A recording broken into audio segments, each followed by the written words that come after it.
सर्वांना. कसे आहात सर्वजण? मजेतच असतात. तुम्ही आपले प्रॉब्लेम घेऊन देवाकडे जाण्यापेक्षा कोर्टात जाता. कुठेतरी आपल्या मार्गात कोणी अडचणी आल्या तर तुम्ही त्याच्यासाठी कोर्टात धाव घेता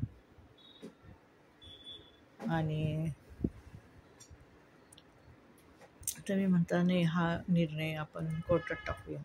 म्हणजे जमिनीचा वाद, नवरा बायकोची भांडणं, प्रॉपर्टी किंवा इतर काही असले तर आपण डायरेक्ट म्हणतो नाही, कोर्टात टाकलं पाहिजे म्हणजे आपल्याला न्याय भेटेल. असं होत नाही. आपलं कोर्ट म्हणजे देवाचं कोर्ट आहे. देवाच्या पायापाशी गेल्याने आपले प्रश्न सुटले जातात. हां, एखादी व्यक्ती आपल्यावर अन्याय करत असेल एवढं मात्र नक्की, पण त्यासाठी तुम्ही कोर्टात जाऊ नका. कोर्टात गेल्याने नाहक तुमचा पैसा आणि वेळ जाणार आणि तुम्हाला मानसिक त्रास होणार.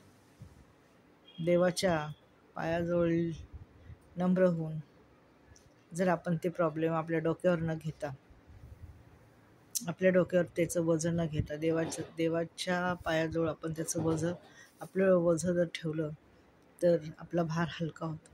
परंतु माणसाला एक सवय आहे की प्रत्येक गोष्टीचं आपल्या डोक्यावर वजं घ्यायचं आणि वजं घेऊन चालायचं.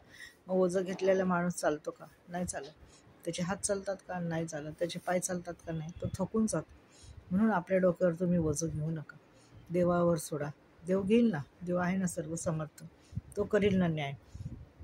एखादं म्हटलं ना आपल्याला भेकड आहे, घाबरले तरी चालेल. हो, मी घाबरले, भेकड आहे, माझ्याकडे पैसे नाहीत, हो नाही आहेत पैसे, असं म्हटलं तरी चालेल. काही त्याच्यात हे नाही, कमीपणा किंवा लाचारी घेतली तर काही नाही.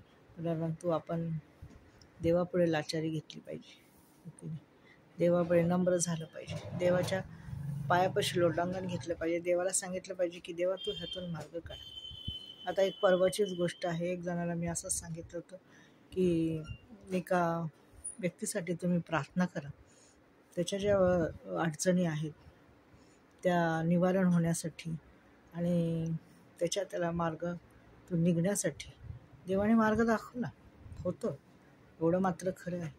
आणि देवाने त्यातून थोडा का होईना मार्ग काढलेला आहे. बघूया आता देव किती सहाय्य करतो. सैतान इतक्या दिवस कार्य करत होता. सैतानाचं कार्य खूप जोरात चालू होतं. परंतु सैतानाला त्याचं प्रतिफळ मिळणार आहे एवढं मात्र नक्की. कारण का सैतानाचा विजय फार काळ टिकत नाही.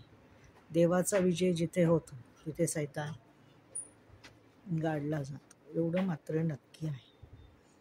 तर हेच सांगायचं होतं की विनाकारण तुम्ही तुमच्या डोक्यावर वजं घेऊ नका. देव आहे ना.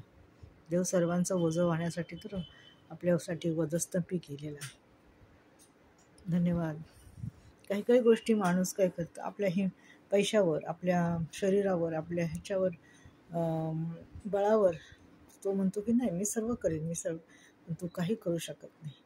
तू तुझ्या डोळ्याची पापणीही तू लावू शकत नाही. कारण येशूने सांगितलेले मी जोपर्यंत तुला प्राण दिलेला आहे तोपर्यंतच तू सर्व करू शकतो. पण जर मी तुझा प्राण काढून घेतला रात्रीतून तर तू उद्या काय करू शकणार नाहीस.